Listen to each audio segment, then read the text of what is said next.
Welcome back to another episode of Consciously Clueless. I'm your host, Carly, and I'll be your guide on this journey from consciousness to cluelessness and back around again. Today on the podcast, I talk to Katie J. Jones. Katie is a manifestation coach, women's circle facilitator, 300-hour certified yoga teacher, and spiritual meditation guide. Her mission is to help the world heal through the power of aligned, intentional manifestation. She does this by holding space for growth and transformation through a spiritual yet practical coaching style for groups, private clients, community gatherings, and retreats. I have personally had the pleasure of working with Katie, and she is truly amazing. We get into so many good things in this episode. I cannot wait for you to listen. We can go ahead and get started. So, first of all, thank you for joining me. Absolutely. Very excited to chat with you and just excited to connect more with you because you have been a shining presence in my social media, and just I've learned a lot from you already. So thank you for being here. Absolutely, Carly. It's my pleasure. Thank you for having me. Yeah, of course. So I like to start with the question. The podcast is called Consciously Clueless. And I had that idea originally just because I realized I was on this journey of like finding those levels of consciousness, and whether that be in terms of mindfulness or just like sustainability or whatever that means to people. And then also those days where you're like, I'm clueless, I know absolutely nothing, and everything in between. So I like asking people when we get started, like, where are you feeling in this moment between conscious and clueless? Like if it's a spectrum. I love that. This past weekend, I was in training all weekend long as one of those intensive trainings. And it was all about, it's within the curriculum of trauma release exercises, tension and trauma release exercises. And I learned that our fascial tissue carries our consciousness, and it carries our intuition, and that, that fascial tissue lies like just below the skin level, between the skin and the muscle, basically. And it's like what we are massaging, right? Like when we get massages and stuff. There are obviously deep tissue massages, and that those are going beneath the fascia, right? But just like touch is like really satisfying because that fascia gets to move underneath us. And I was learning this, and I was like, I know absolutely nothing. I was learning this weekend, and I was like, I know absolutely nothing. Like, I am just here to sponge it all in and like learn as much as I can, because I don't feel like I know anything. Like, I've been playing with am I a manifestation expert? Right. And I'm like, what is an expert even? Like, what does that even mean? So I'm like totally clueless, to answer your question. I love that though, because that doesn't mean that you stop, right? Like sometimes it's easy to be like, I don't know anything, I give up, instead of that like beginner's mind, I don't know anything, but I'm going to try to learn more. Yeah, absolutely. When you have that beginner's mind of like, there's nothing that I can't learn, right? Because if there's anything, like the only thing that we really needed to learn from school was how to learn things, not what to learn, right? You get to choose what to learn, but there's, like you're absolutely infinite in the things that you can learn in this reality. And like, even our challenges and our problems are like here to teach us something. Yes. Making that shift has been instrumental in my own growth. Like looking at the challenges, looking at even just the smallest of things. It doesn't have to be like monumental trauma, but that too. And just looking at it from that lens of like, what am I taking away from this experience? It just makes everything that much more digestible. Like it makes it so it's like, okay, the universe doesn't hate me. Like I can take some things away from this and probably grow and learn a lot. Yeah, exactly. Like when you have that self-awareness, just the base level of self-awareness, it's like, oh my gosh, I play a role in this. And you realize that like it's heartbreaking for a lot of people, because it means you have to take responsibility. Yes. Oh no, boo. Shit. Yeah, that's a tough one. Which is why all my healer friends, all the people that are in what I call the awakening workforce, the light workers, Ooh. the health coaches, like Yeah. all of those folks, the yogis, all of them, Mm-hmm. like they're all here for the betterment of, to help improve the world. Right. And like Mm-hmm. lifting those folks up, I've found has like created this ripple effect, Mm. and everything is stemming from like this heart place where it's not so much like you mentioned before, maybe we started recording, where it's like not so much just Western, Eastern, but like a blend of whatever, Yeah. like what you're drawn to, Mm-hmm. whatever modality you're drawn to. So on social media, you are a manifester. Where did manifesting come into your life? Tell us about that if you want, because it is something that has been something for me just in the last year of my life that has really come into my life. And so I still feel like I'm clueless. But it has been so important and so mindset shifting for me. So I'm curious where that came from for you. Yes. When did manifestation come into my life? I mean, from day one, because I was born into a family that believed in like unseen forces to support us. Mm-hmm. Right. Mm-hmm. That wasn't, it was just as magical as like these computers that were showing up in our homes at that point. Right.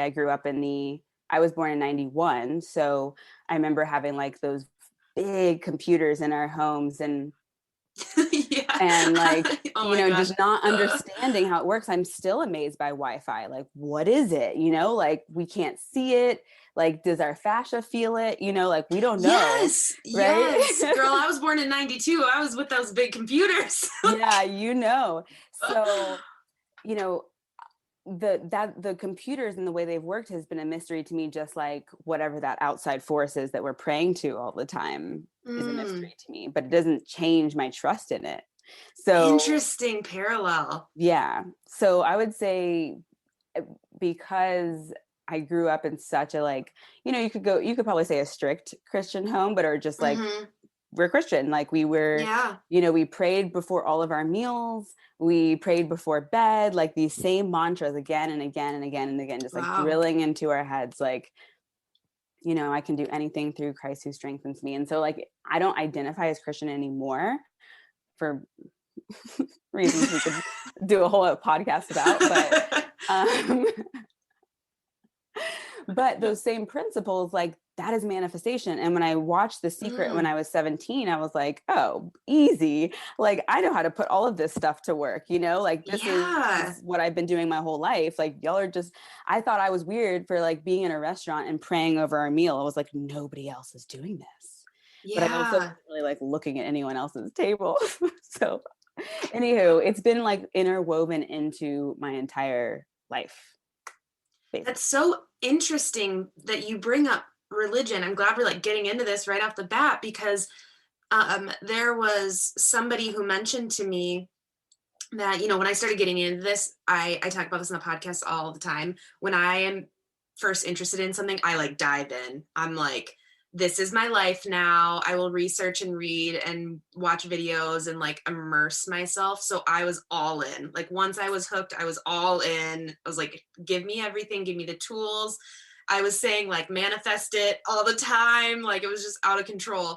And somebody in my life was kind of like, I know this isn't what you mean, but like I just had such a bad experience with religion and organized religion in my past that when you say, oh yeah, girl, you manifested it, that to me feels like that. And she was like, I know that's not what you're doing, but it just like makes me a little uncomfortable.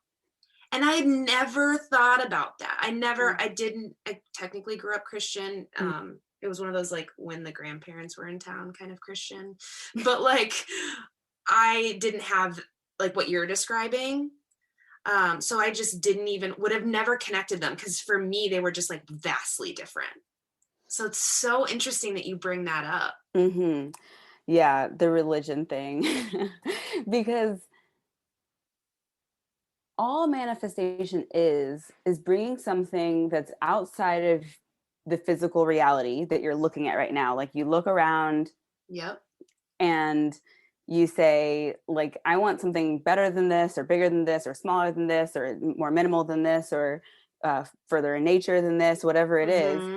And that is now in non-physical form, right? Like you've thought about it and it's now floating around out there as a desire. And all you have to do is connect to the belief that you can have it. So if that's because you believe that there's a loving God out there that's like, of course you can have it. Boom, there it is. Like Yeah. if that's what you believe, that's what you will create in your reality. Whereas if you believe that you have to hustle and you have to grind and you have to sacrifice in order to get there, then you will manifest that reality, right? And so it it's less about the belief path, the actual journey that you take, and more about the realization of, we're going to go really deep here, Do the it. Do it. realization,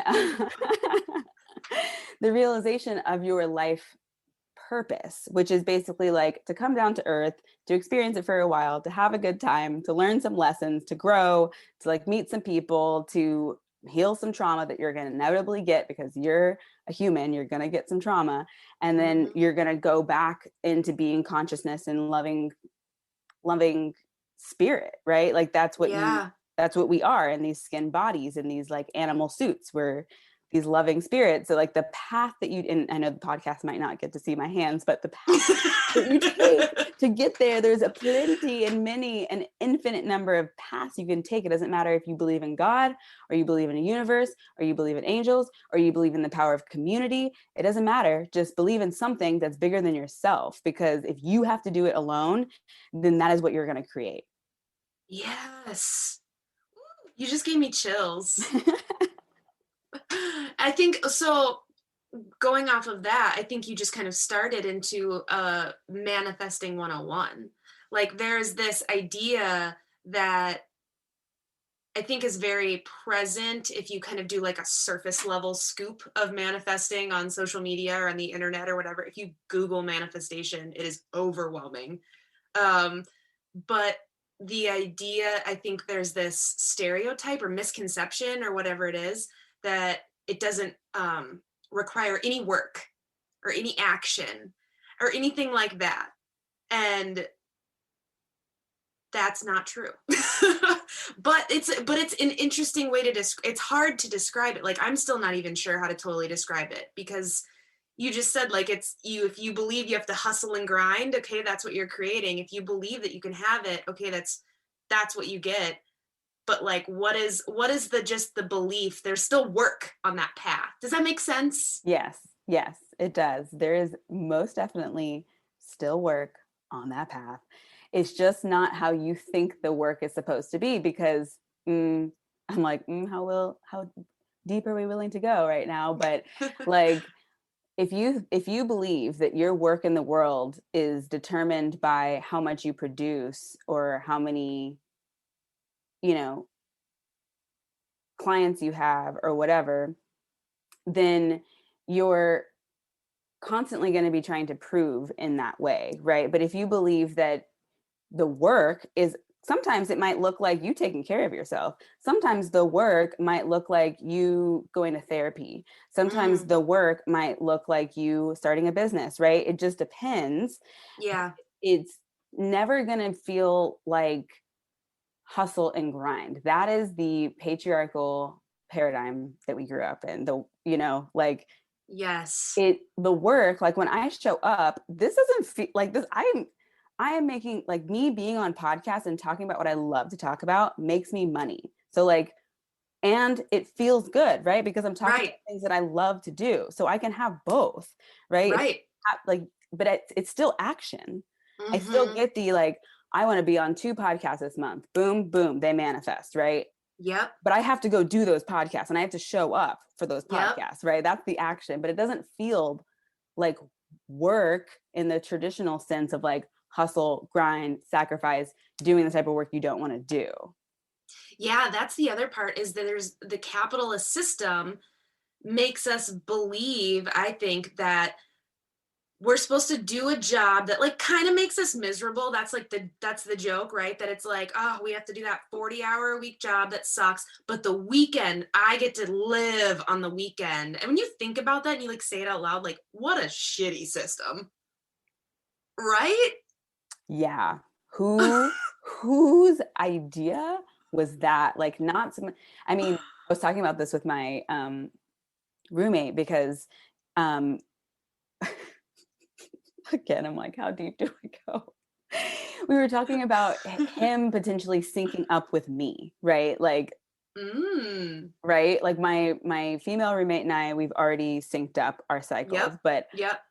he's like, I don't know, the way that he describes his patterns, I'm like, you're ovulating, you know? And so then we launched into this whole discussion about whether or not, you know, like who invented the 8-hour work week and who it benefits, right? It's benefiting the male body whose cycle goes in a the typical male body that whose cycle goes in a day, 24-hour Yeah, period. 24-hour period. But women, of course, you know, like our cycles are more on the 28, mine's more like 32 to 34 day Mm-hmm. cycle, right? So it's like, Mm-hmm. you know, we learn and we track and we do the best that we can. And it was just so interesting, like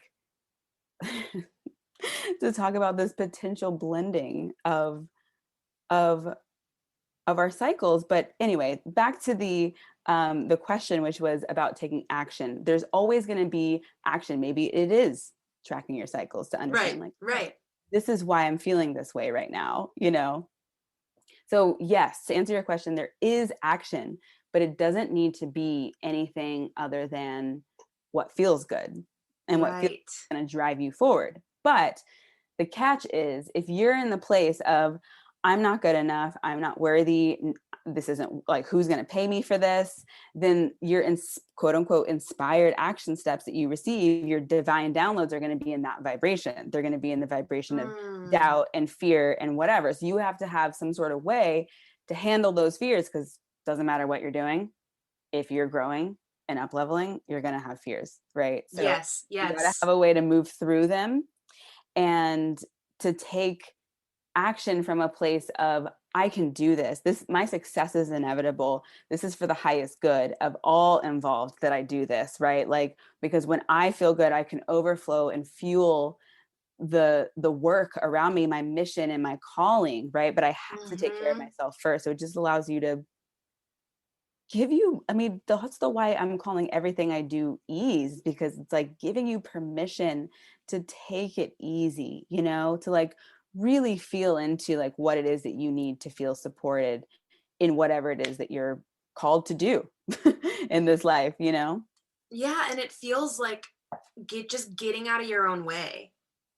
Like that is the biggest thing for me. I had this really intense journaling session on the new moon, and I was just like, why do I was looking back through my journals and I was like, why do I always keep saying the thing I need to release is doubting myself. Like, okay, I've been saying that for months. Like, it's not releasing. Like, what is happening? And I just like made myself journal. And what I kind of came to was I was feeling shame around what I was asking for. I was feeling bad for the things I was asking for on my list to manifest. And I was like, I'm in my own way. Why am I feeling bad for asking for the desires on my heart? That's silly. So like for me, it's just been learning to just get out of my own way. Yeah. Yeah. And that's what I mean by like the fears, the doubts, the shame, the guilt, the Mm-hmm. frustration, the anger, the resentment, the shame, like all of it's going to come up at some point. It's inevitable, Yes. right? It's inevitable because if it's not all of the past triggers that we've accumulated to defend ourselves in the past, or to run away in the past, or to freeze and pretend like we don't exist and numb out in the past, like all of those are still trapped in our body. So we're moving through Mm. that process constantly. Yeah. It's Yeah. a constant process, because even if you've cleared everything in the past, just going out of your house is terrifying sometimes these days. Yes. Yeah. You Yes. know? I'm really curious to hear your thoughts, and I've been thinking a lot about this, and I haven't really like explored it much. But given that you were just in this intensive about trauma, how do you how do you juxtapose someone experiencing trauma and saying they manifested it? Like that kind of that's a really simple way to put it, and I know that, but I in my past have worked as an advocate for survivors of dating violence and sexual assault. Mm-hmm. And so I'm like I wouldn't sit there with a survivor or with a friend or looking at myself in the mirror and say like you manifested that trauma. And even if that statement is true, like how do you explain that, or how do you wrap your head around that, because I'm struggling there. I'm so glad you asked this, because I've been thinking about this for a long time. I was recently in I guess you could say, a round table within a group coaching program that I'm a part of, Okay. with a woman named DL Sharon. She's been my business coach like since I got started, basically, and now I'm a peer mentor. And we were talking within this group about being Black and Mhm. manifestation and all of the things Mhm. that don't match up, right, with those things. It's like, well, how can Mhm. you say that we manifested slavery, like these types of things that Yeah. people have been like running through in their head. And that's okay. In those moments of space holding is not the time to launch into what I'm about to tell you, but I will go into those moments in a second. The way I can reconcile it is like the way that you can say like you manifested it is because what are we? We are souls in skin suits, Mhm. right? Who chose to come down to this earth and experience trauma. Mm. We chose to come down to this earth and experience conditioning and domestication. We came down knowing this was going to happen, but forgetting that it would, right?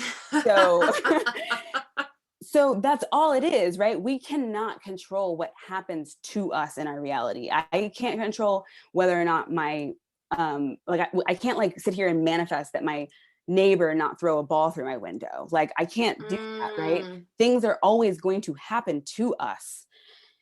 The point is that those things don't happen, like when those things happen to us and it affects us for years, that is an issue, right? Whereas like, and by issue, I mean that's a dysregulation of our nervous system, Mm. because your Mhm. nervous system is trapped in that trauma, replaying it again and again and again, and can't come out back to rest and digest, right? So that's what I mean Yes. by it's prolonged for years. Yeah. So there are ways to move through trauma, though, right? There are ways to move past limiting beliefs. There are ways to move through the limiting stories and the conditioning and the domestication. I had this aha moment with a client the other day about domestication. I was like, that's why they call us bitches. Oof. Oof. Oh We're shit. domesticated. We are Ugh. so domesticated. And I don't mean like we're in a home and we're taking care of our home. That's not what I mean by domesticated. I mean like a dog. Yeah. Like my dog knows where he's supposed to be, when he's supposed to, like I don't walk him with a leash. Like he's domesticated, right? Like he ain't Mhm. going anywhere. Right? Mhm. He needs me. Ooh. Yeah. So when we learn how to release the conditioning that we've been raised in, that's been passed down through generations of trauma, that we are now experiencing trauma in our current reality, right? When we have those those technologies, those practices, those rituals, those spaces that we feel safe and held and able to process that trauma, like that is a game changer, because then you can now come back to rest and digest, which a lot of people like when you're in that, like when I'm witnessing this during this training, like people going through this process and like their bodies are basically having these neurogenic tremors, as they're called. And like some Oof. people just experience bliss and pleasure and like delight and joy, you know, some things that they haven't been able to feel in a long time. So Yeah. the more that we have these types of practices that work for you, that you feel called to, that open you up and feel expansive, and like, you know, right? Like, you know, when someone feels authentic as a space holder, because it's not about like them healing you, right? Like, I'm not hiring my coach to heal me or fix me. I don't need to be fixed, right? I just need someone to hold me in my power and truth, and to look at me like I'm infinite, and like I am love, and like I am literally creating this entire reality, right? And I want them to hold me to that standard.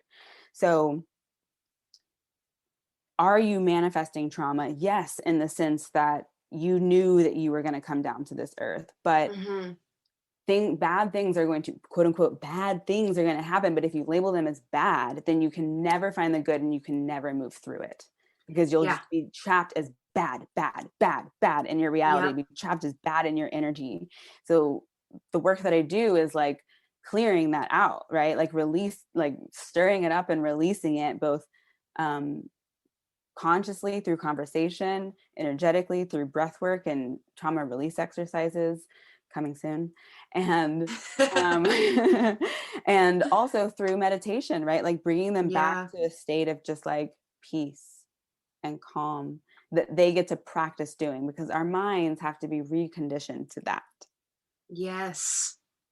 Totally. And I think that something I've been thinking about in relation to this too is just that, like, the more work we're doing and the more we're spreading that, like, we're changing the public consciousness, like, we're changing the collective consciousness.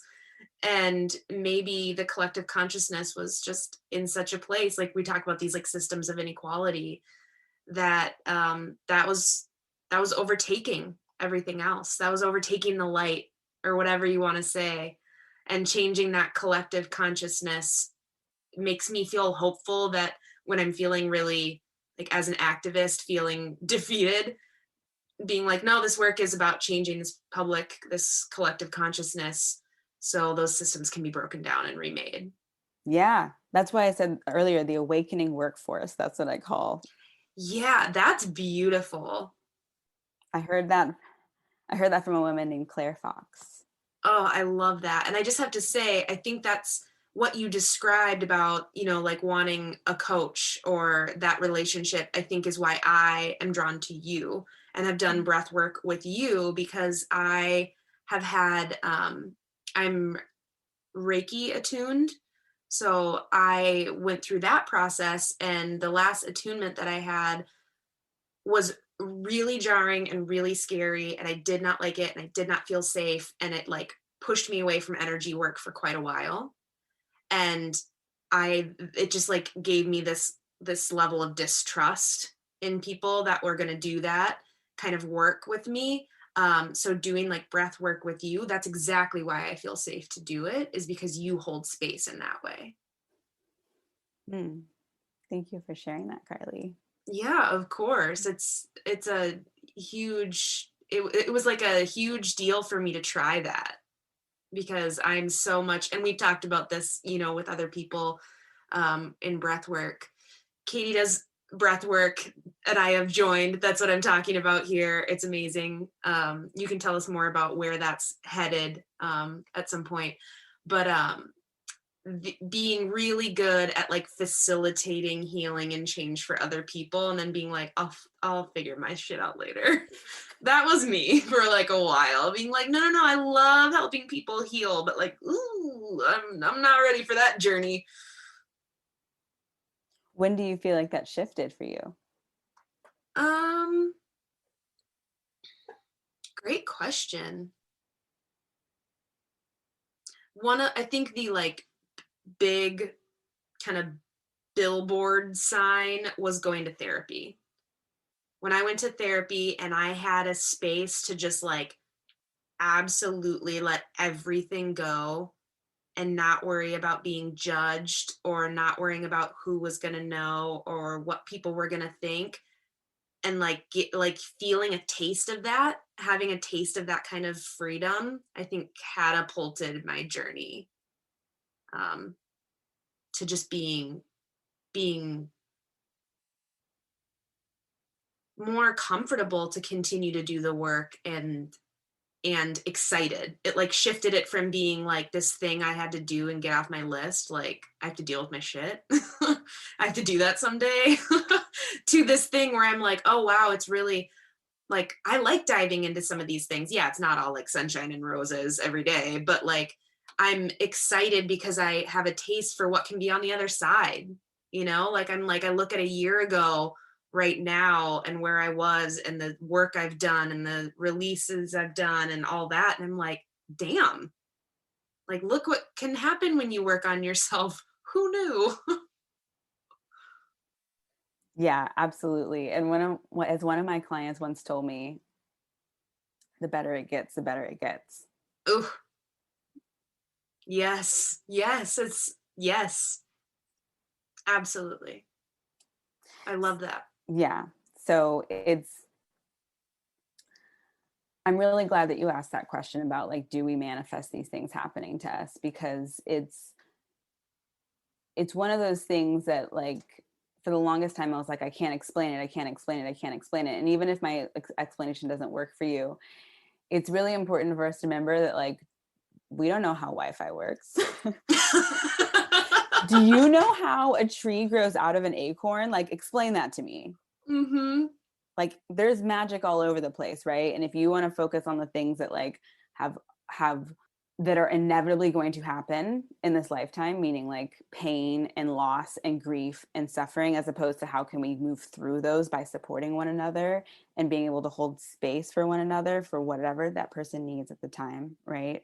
And Mm-hmm. if more of us knew how to do that, then like more of us could move through it, allow those emotions to process and release and like tell those stories and really look at it and like flesh it out and do the shadow work and love on yourself and release it and forgive and have compassion and all those things. Just stir it all together, then we can together move through these effed up paradigms that we Yeah. live in, and start healing things. Like it starts with us. Yes, absolutely. I think that this question of do we manifest these bad things actually started in the beginning to made me question the idea of manifesting, and like, is this a thing? Because then it started to feel like a really privileged thing. Because I was like, yeah, like, okay, I can manifest my reality, but like I'm a privileged white girl who's had a pretty good life. So yeah, that makes sense to me.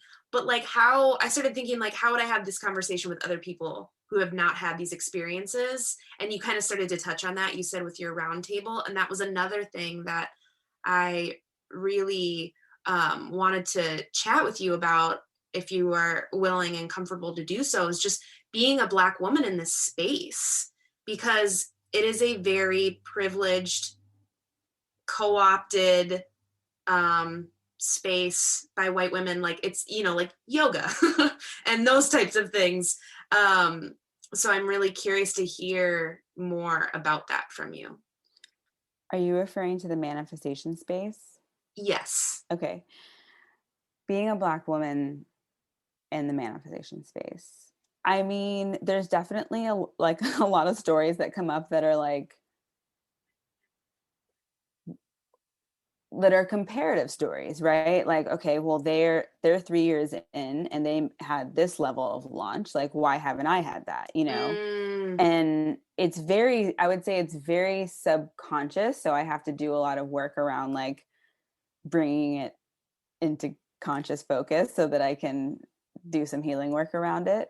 mm-hmm. That's why I have my coaches and my mentors and my circles, right? Right. Outside of what it is that I'm offering to the world, right? Like those are completely separate.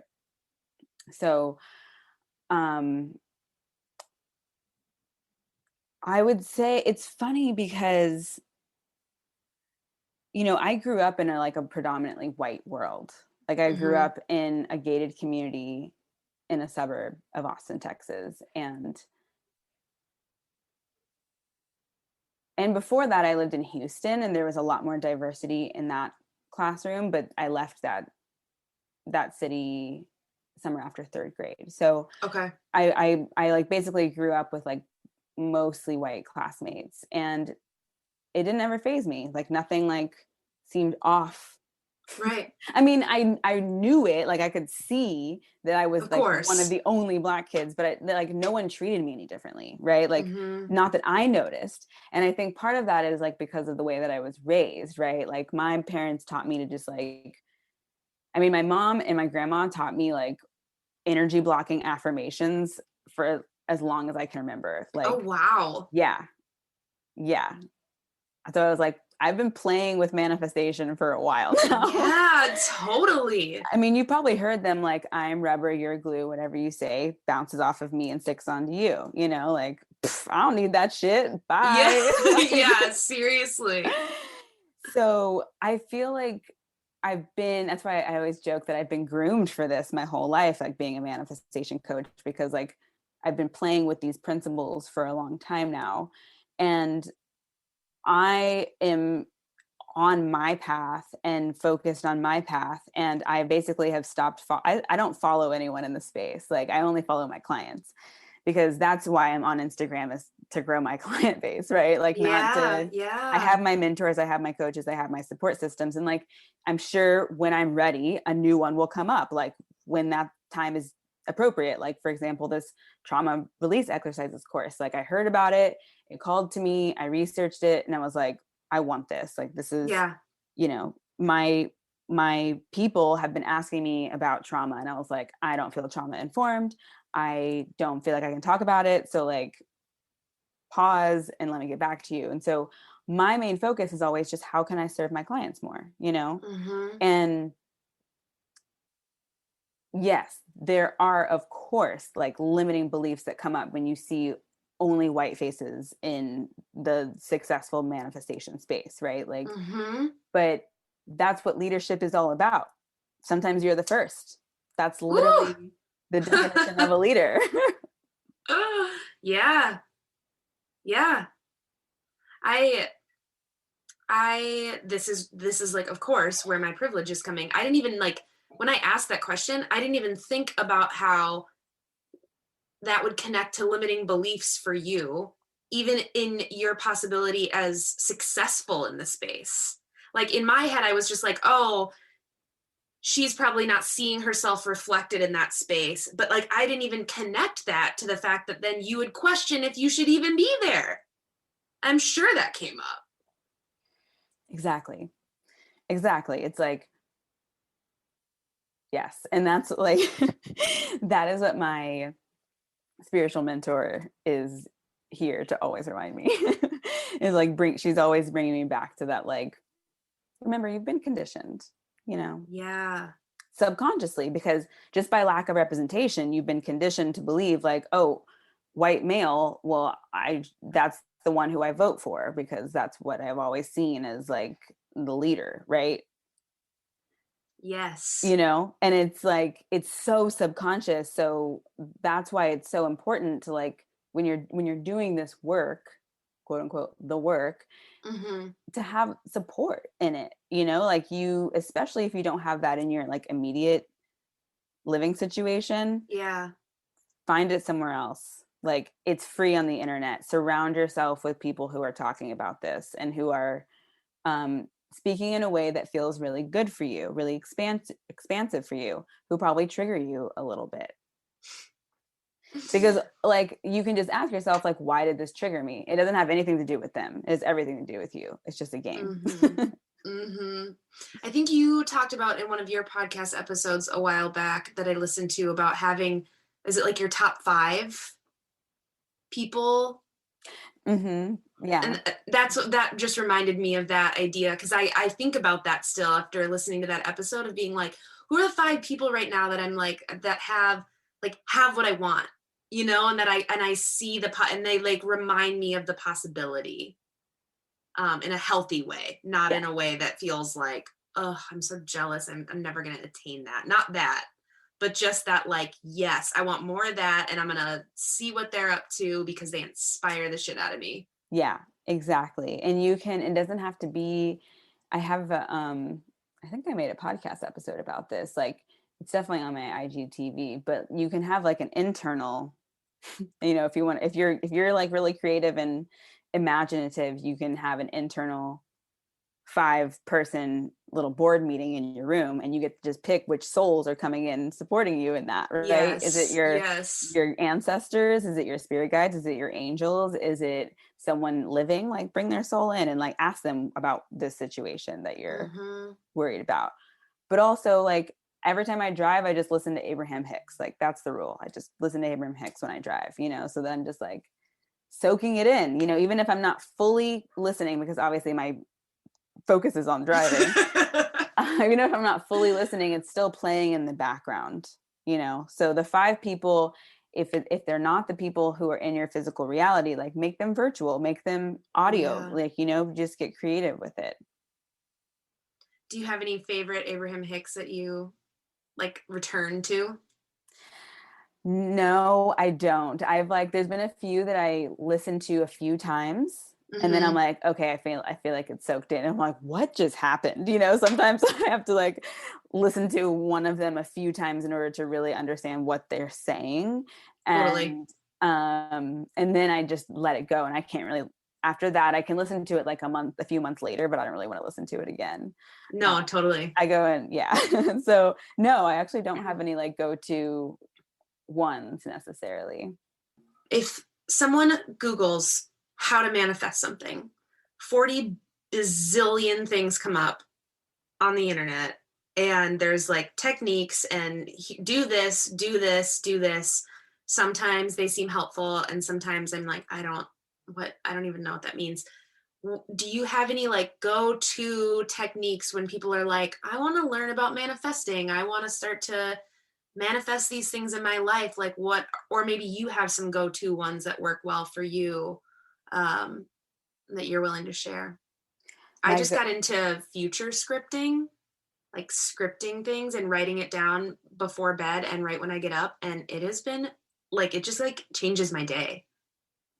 Yes, that's amazing that you do that, because that's when your subconscious mind is at its most squishy and receptive. And the only thing that you need your mind for in manifestation is for reprogramming it. Everything else comes from the heart space, right? So, oh, I love that. Yeah, you don't need your mind for anything in the manifestation process other than to spend some time each day reprogramming it. But my go-to techniques for manifestation. Okay, I'm going to bring in some Abraham Hicks. Yes. The universe already knows what you want, right? You've experienced the contrast. You've experienced things that you don't like. You've experienced things that you do like you've already launched like, oh, it would be nice to have this one day, or it'd be like cool to live in this type of house one day, or like the universe already knows what you want. You've already thought it, right? And those thoughts are just floating out there in the ether at a very particular vibration, which is that vibration is the same vibration of you living out that reality, right? So like, what does that feel like when you're living out that reality? It feels like, and this is just an exercise to ask yourself, right? So you can just replay this podcast again and again and again. Yes. And share it with all your friends. Absolutely. So once you know, okay, well, if I'm living in a house, like I'm just going to give you one of my personal examples. If I'm living in my retreat center and like it's this healing space for people to come and heal with nature, right? I imagine that to feel like so much ease and so much fun and so much abundance and overflow, right? My job right now, because that desire is already floating around in the universe, my job right now is now to connect to those feelings as much as possible. that feeling of healing and abundance and ease that I just mentioned, how can I feel that now? So whatever techniques work for people, that most easily connects them to that, and that's going to look different for everyone. Exactly. I really like that, because I think that if you're like me and you dive in and you want to be an A student in everything you do, then at first I was like, well, I need an hour by hour checklist, basically, of how to manifest things, and I need to make sure I do it right. Like, I just got into this like really weird headspace with it, and some of the suggestions for how to make that happen don't work for me. I don't connect to them, and some do. And I think the way you just described it is so beautiful, because it's just kind of it's literally just saying, figure out whatever you can do throughout your day and throughout your week and throughout your life that reminds you of the feeling that you're moving towards, right? Mm-hmm. Exactly. Exactly. So when we were in conversation with the race and manifestation discussions that I mentioned before, Mm-hmm. one of the questions that came up was, I don't feel comfortable going into a dealership because I feel like to ask to test drive something, because I feel like they're going to look at me, a woman of color, and be like, you can't afford this, right? And there's going to be like some sort of microaggression there. Yep. And yes. So what I was telling her, my response to her was, you test driving that vehicle is not really about you actually, like, yes, test drive the vehicle when you feel comfortable walking in there, like when you know you can buy it, so it doesn't fucking matter what they think, right? Or whatever it is, like, but that's not the point. The point is that you can feel what it's like to have that thing that you want, right? And people think that it's really about the thing that they want, but it's not. It's about the feeling that they want to experience when they sorry, let me back up. It's the feeling that they anticipate experiencing when they manifest or have that vehicle, right? Is it freedom? Is it abundance? Is it power? Is it sex appeal? Like, what is it that you want, right? And and then like start feeling that now. So you don't need to go to test drive a vehicle. If that like triggers you and it's not something that you want to deal with right now, then don't deal with it. You got plenty of other things to heal on your plate right now. Like, focus on those, and make it easier on yourself by tuning into the feelings now, because your body doesn't know the difference between something you're thinking and your actual reality, right? So you can be thinking, oh shit, and pumping through like, oh my gosh, it's like there's a lion here, right? Like that's all that your body's thinking. But if you tell your body like peace and calm, peace and calm, peace and calm, it will produce chemicals to allow your body to feel that too. So we can manifest simply by taking some time out of our day to flood our body with the chemicals of already having what it is that we want. And that fascia moves the consciousness from our body system out into our aura, like around 6 feet bubble around us. Like that's our field that we have the most sensitivity in, right? When someone enters that, it gets really sensitive, right? So that is how much you're expanding, and like you are radiating out whatever energy that you're feeling at the time, whatever your feelings and emotions are at the time, that's what you're radiating out. So very simple manifestation technique is just to like put yourself in that place of already having what it is that you want, and flood your body with those chemicals, release that vibration and that energy out into the universe. Like I love it. I know the podcasters can't see my arms, but I'm like jellyfishing them out. That's a perfect description. I love that, because that is attainable and that is approachable. And that is not a checklist. And that is ease. And that is why I think I'm probably drawn to you, because that is not my go-to. And that is like, those reminders are so crucial to remember that it doesn't have to be hard. I like make things so hard on myself historically. I am so good at that. And even with this thing, it's funny that even taking like manifesting, I made it really hard at first.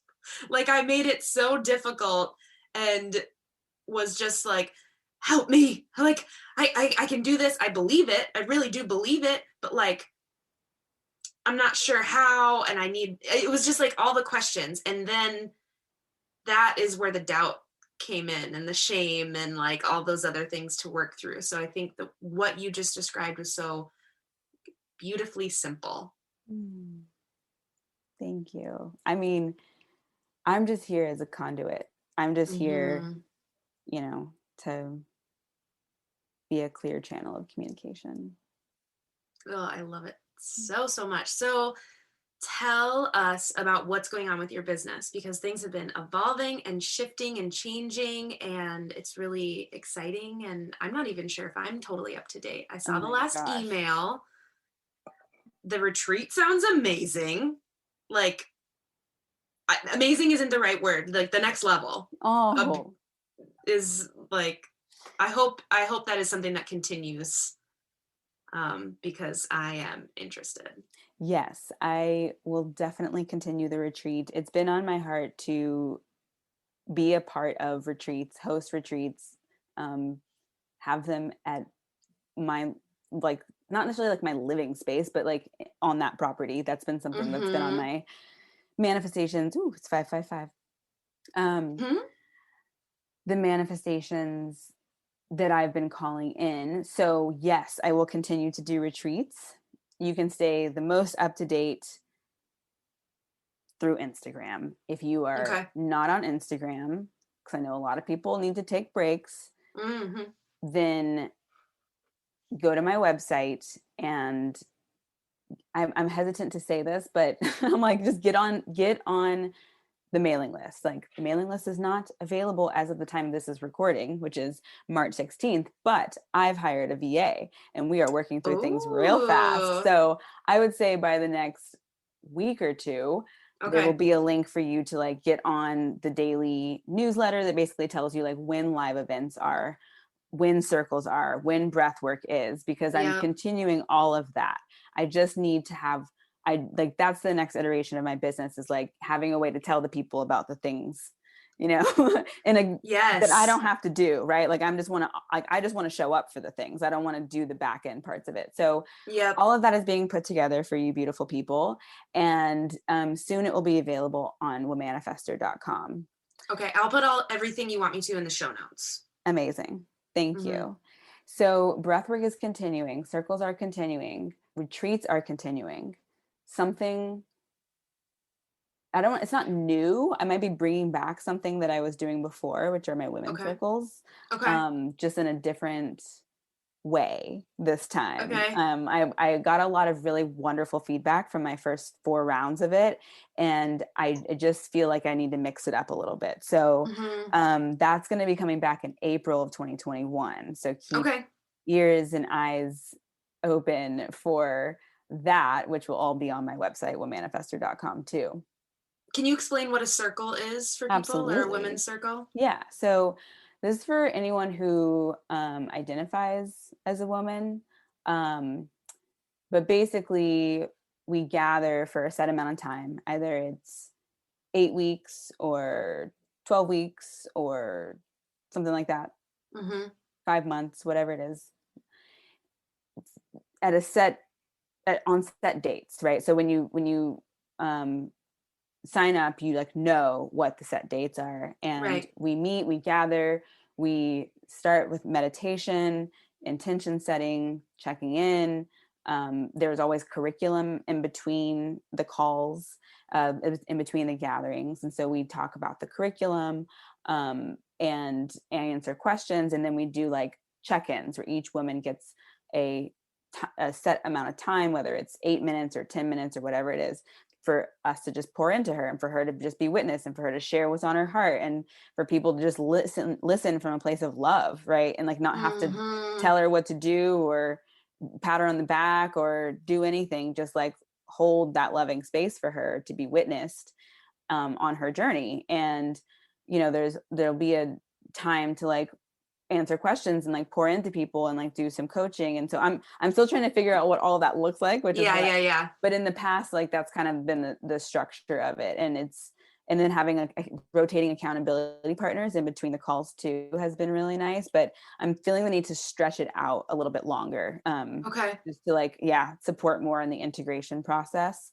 So more information about those circles coming soon, but that's basically what a circle is. Like started off by hosting circles in homes.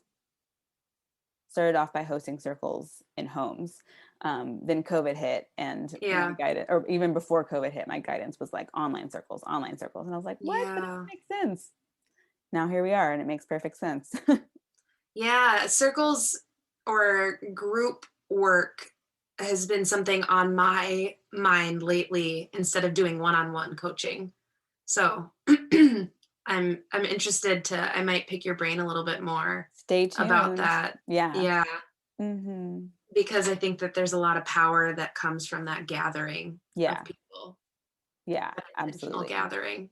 Well, of course, because there's multiple people holding your vision too, right? Like they're also like pushing out into the ether, like, wow, I really hope that Sarah like gets that promotion, right? Like they're putting out like Sarah and like getting that promotion into the universe too. Like they have a feeling too. So when you gather in groups, your visions are amplified. And there's been so much like people making connections, behind the scenes of the circles, right? Because like, oh, you're interested in massage school, like you should talk to my friend. And then, oh, you connect and then you get all the answers that you want. You find the perfect massage school, like beautiful, manifest it. It's like, but they're carrying messages for each other. So it's like, bring the people together is definitely something that I will be doing continuously. Oh, I love that. So then did you want to talk about the retreat at all? I can most definitely talk about the retreat. It's a space where, it's called Ease Retreat. Like I said, everything I'm doing now is ease related. And it's really meant to be a place for you to drop in to you. Like, I'm just creating space for you to drop in to you, to what you want to do, to how you want to spend your day. It's not like there is structure, right? Like there's going to be silent mornings, for example. So until like 10 or 11 o'clock, everyone's silent. Like breakfast will already be made and like they won't have to think about it. They won't have to prep for anything. They just wake up and eat and do their morning meditation or journaling or hiking or whatever it is they want to do. And then we'll come together and like start off with circle, and like gathering together. This is just like an example day, but this is what I'm imagining. Like you have free space, we come together, do something, we have a meal, and then you have some free space in the afternoon, we come together, we learn something, we have a meal, like those types of things where it's like there's spaciousness. And that I've been a part of retreats in the past that are just like boom boom boom boom boom, super scheduled, and I'm like, oh, it's too much. Like yes, agreed. Let them be bored. Woo-hoo-hoo! Damn. Yeah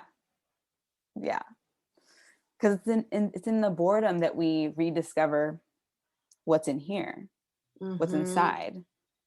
We're not so focused on the outside. And we listen. Exactly. Yeah. That's good. At first, this was going to be called Spark Seminar. And I was like, ooh, it's way too masculine for me. I needed something else.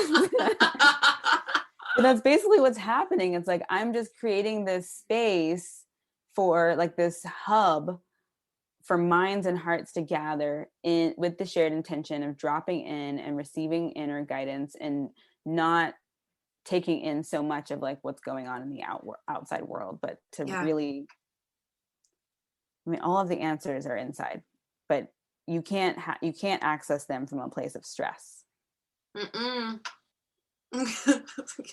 No, you cannot. No. Mm-mm. Well, I love that. I'm really excited to continue hearing more, and just, yeah, I just love it. I just love hearing what you're up to and getting to be a part of it when I can. And it's really beautiful work. It's inspiring. Thank you, Carly. It's been so wonderful to hold space for you and to witness your growth over the past several months and to be a part of it. And I'm very, very grateful that our paths have crossed. Yes, agreed. Thank you so much for saying that. I appreciate that. Is there anything that you had like this burning desire to share that I haven't given you space, or that has come up, or is there anything like that?